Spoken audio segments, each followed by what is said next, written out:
Before we start, this isn't a list of the prettiest fish.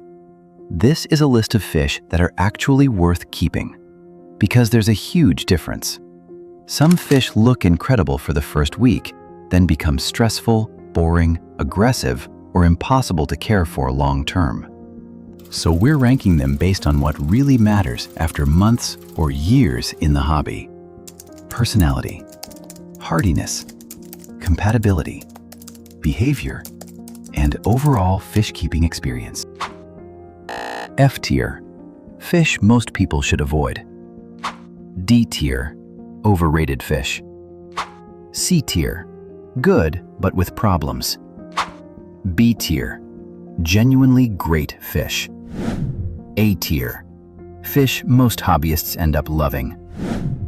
And S tier, the fish that remind you why this hobby is so addictive in the first place.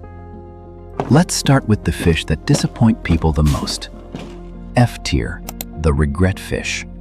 Common goldfish. This might be the most misunderstood fish in the entire hobby. Goldfish are sold as easy beginner pets, when in reality, they grow huge, produce insane amounts of waste, and can live for decades if cared for properly.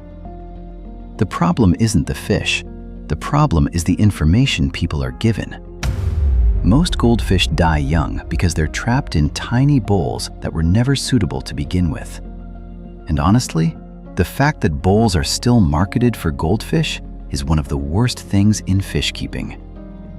Easy F tier. Bala sharks. These are the definition of a trap fish. As babies, they look sleek, peaceful, and manageable. Then suddenly, you've got a fish growing close to a foot long that needs a massive tank and tons of swimming space. Most people buy them without realizing what they eventually become. Pet stores sell the baby version, but they rarely show you the adult reality. Chinese algae eaters. At first, they seem perfect. Cheap, active, sold as tank cleaners. But once they mature, completely different story. A lot of them become aggressive and start harassing other fish, especially slower tank mates. Some even latch onto fish and damage their slime coats. So people think they're buying a helpful cleanup fish and accidentally bring home the tank bully. D tier, the overrated fish. Glowfish. This one's controversial. And look, biologically, these aren't bad fish. But the way they're marketed feels more like a toy aisle than actual fish keeping. Most beginners buy them for the glowing colors, without understanding the species underneath or how to properly care for them. They feel more like novelty products than meaningful aquarium fish. Tiger barbs. Tiger barbs are one of those fish that are either incredibly fun or absolute chaos. They're energetic, active, and look fantastic in big schools. But beginners constantly underestimate how aggressive and fin-nippy they can be. Wrong setup, they terrorize the whole tank. Right setup, they're amazing, which makes them really hard to recommend universally. Fancy guppies. This one hurts a little, because guppies used to be known as nearly indestructible beginner fish. But many modern fancy strains have been overbred so heavily that they're nowhere near as hardy anymore. They still look beautiful, but a lot of new fish keepers end up dealing with endless health problems, weak genetics, and short lifespans. Still enjoyable fish, just not nearly as amazing as the internet makes them sound. C tier, great with conditions. Angelfish. Angelfish are gorgeous, elegant, smart, full of personality. But people seriously underestimate the cichlid side of them. They start small and peaceful. Then one day, your calm community fish decides it owns the entire aquarium. Amazing fish in the right tank, but definitely not as peaceful as beginners expect. The issue is that modern neon tetras often aren't as hardy as they used to be. Years of mass breeding have made many lines weaker and more sensitive. So while they're still good fish, they're not quite the bulletproof beginner option people think they are. Mollies. Mollies are weirdly misunderstood. They've got great personality, tons of energy, and they're constantly active. But beginners often struggle with them because their water requirements are more specific than people realize. They usually do much better in harder, more alkaline water. When kept correctly, fantastic fish. When not, constant problems. Betas. This one's complicated. Because betas are genuinely amazing fish. They recognize routines, interact with owners, show curiosity and personality in ways most people don't expect from fish. But the hobby treats them terribly. Tiny cups, tiny bowls, poor breeding. A healthy beta in a properly designed tank can honestly feel like a real companion. But sadly, most beginners never get that experience. Which is why they land in high C tier instead of A. B tier, fish that make the hobby better. Corydoras catfish. Honestly, it's almost impossible not to love cories. They're peaceful, social, constantly moving around, and somehow always entertaining. A single cory is cute, but a whole group together? That's when you realize why people become obsessed with them. They make tanks feel alive. Honey gourami. One of the best peaceful centerpiece fish you can buy. They've got beautiful warm colors, calm personalities, and they work perfectly in planted community tanks. Unlike some gouramis, these don't spend their entire lives trying to start fights. Coolie loaches. These are basically living noodles. Half the fun is that you barely see them for days. Then suddenly 6 spaghetti-shaped fish come flying across the tank at midnight. They add so much personality and mystery to aquariums. Cherry barbs.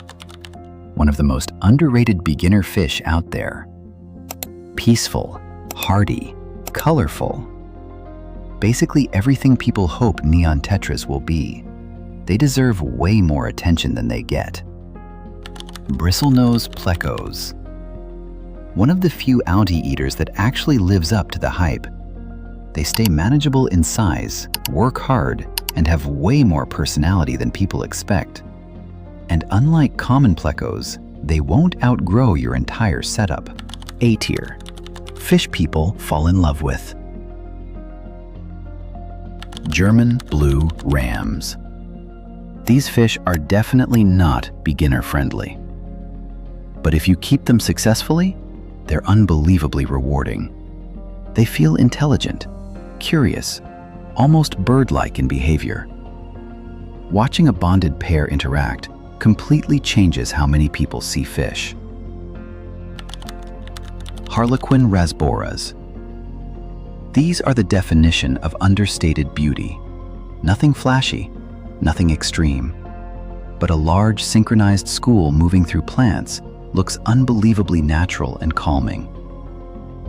The longer people stay in fish keeping, the more they tend to appreciate fish like this. Pearl gouramis. Peaceful, graceful, and honestly stunning in person. They have this calm presence that makes an aquarium feel balanced. And unlike many showpiece fish, they actually behave well in community setups. Ottocinclus. Tiny algae eaters that basically become little underwater workers, but only in mature, stable tanks. Watching a healthy group cleaning leaves together is weirdly satisfying. They quietly improve planted aquariums in every way. S tier, the fish that define the hobby. Schooling nanofish. This isn't even about one species, it's about the experience. Watching huge schools of tiny fish move together through a planted aquarium feels alive in a way single centerpiece fish never can. This is when aquariums stop feeling like containers and start feeling like ecosystems. Apistogramma. Tiny cichlids with massive personality. They're smart, interactive, colorful, and full of character. For many hobbyists, apistos are the perfect balance between personality and practicality. Once people keep them, they usually become lifelong fans. Discus. Yes, they're expensive. Yes, they're demanding. But healthy discus gliding through a beautiful aquarium is genuinely one of the most stunning sights in fish keeping. They're not beginner fish, but they're absolutely bucket list fish. The true S-tier fish, Corydoras. Honestly, Corydoras might be the perfect aquarium fish. They're peaceful, hardy, social, funny, and somehow they make every tank feel happier. Most fish are admired from a distance. Corys feel loved. And that's why they belong in S-tier. At some point, every fish keeper realizes something. The best fish usually aren't the rarest or most expensive ones. They're the fish that make you pause in front of the tank, without even realizing how long you've been watching. The fish with personality, movement, presence. Because the longer you stay in this hobby, the more you realize fish keeping isn't really about collecting fish. It's about creating a world that feels alive. So now I want to hear from you. What freshwater fish would you put in S-tier?